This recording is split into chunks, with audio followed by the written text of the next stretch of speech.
So I was asked to give a quick synopsis on the halachas of carrying a gun on Shabbos.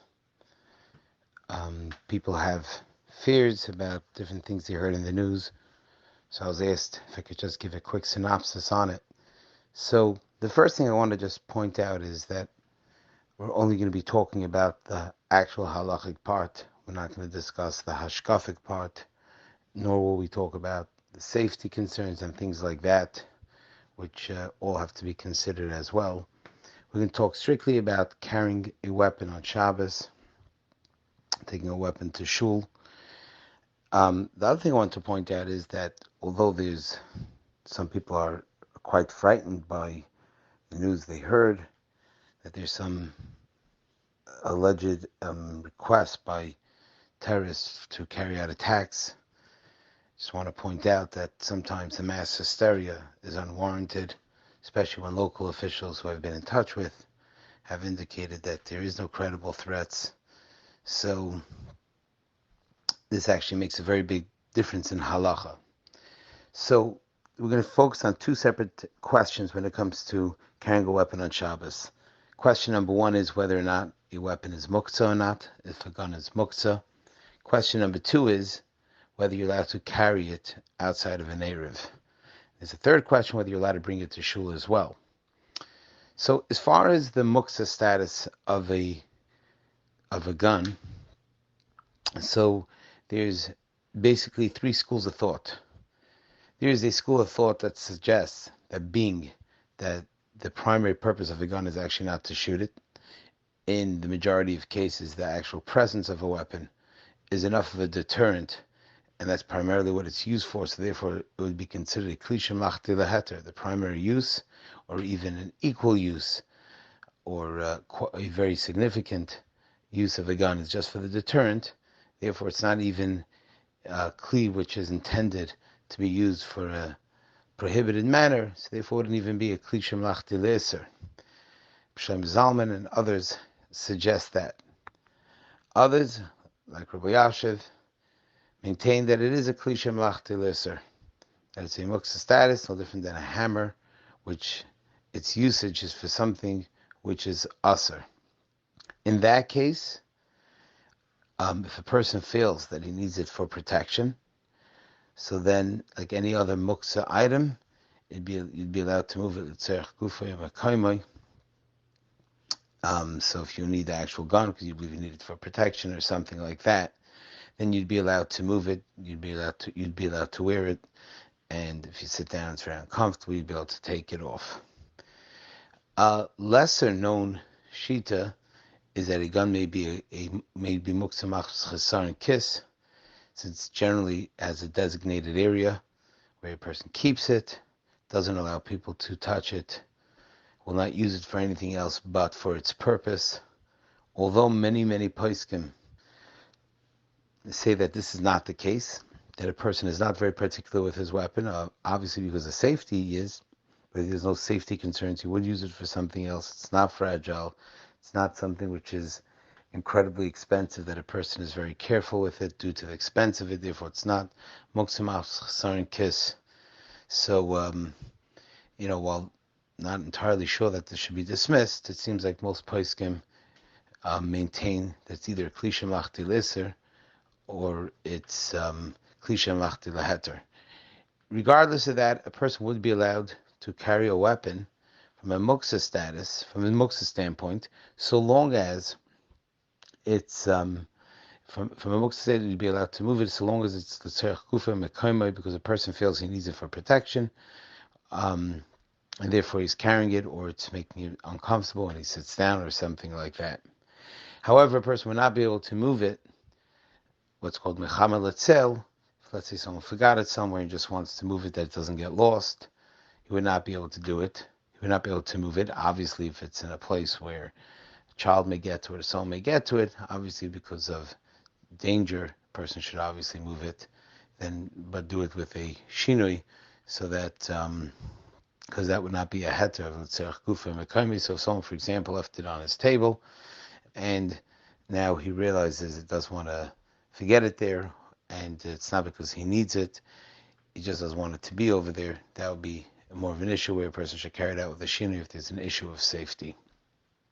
So that's the halacha as far as muktzeh is concerned. With regards to eitzah, heard many people encouraging that people should carry it even out of an eiruv. Now for that, they suggest that maybe it's a tachshit, it's a status symbol to carry a weapon.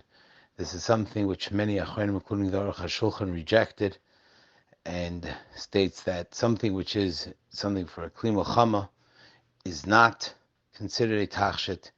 Therefore, we would not be able to carry it out of an eiruv. Those that say that if it's part of a uniform, then it is.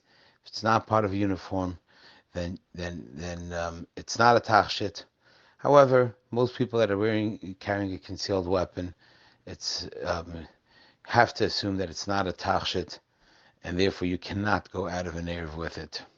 So then the question becomes: is it pekuach nefashis, and is it something that a person would be allowed to carry, just like Hatzalah members could carry a radio, even if you assume that a radio is not a tachshit, even though Moshe Feinstein says it is. But even if you can assume that Hatzalah radio is not a tachshit, because of pekuach nefashis, you'd be allowed to carry it. And even though the Hatzalah member does not have Hatzalah call in the moment, just potentially may have it, they call that the chol lefanecha. Still, because it's commonplace for a call to happen, so therefore they'd be allowed to carry their Hatzalah radios.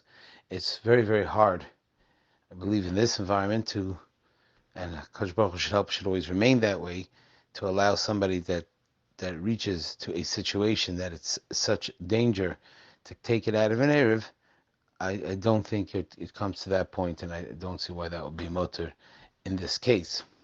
Even more, if anyone believes that truly was a suffix sakana, they should be staying home, should not be going to shul. If someone really maintains that there's such a clear and present danger, a person wouldn't have a chiyuv to go to shul, may even be asked to go to shul.